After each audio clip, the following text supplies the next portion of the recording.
Torej, mi že tretje leto organiziramo dogodek pod imenom Kako uspešno diplomirati. Namen tega dogodka je predvsem, da pač študentom zaključnih letnikov nekako po domače z besedami in skozi izkušnje starejših študentov predstavimo, kako to dejansko poteka.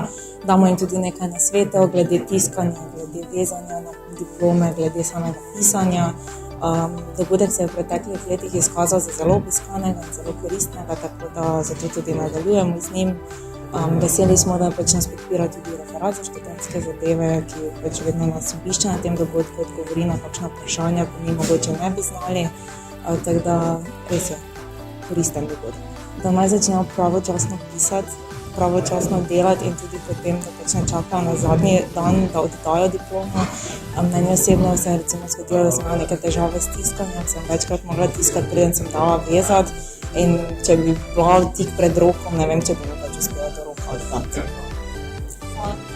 Pač jaz bi mogoče težav niti ni bilo toliko, mogoče bi jaz svetoval vsem, da najprej preverijo obliko, ker se zgodi potem, da če si označujejo recimo slike s svojim oštevilčevanjem, je potem potrebno preoblikovati, se dogaja, da je potrebno popravljati celotno diplomo za nazaj, to dosti časa vzame.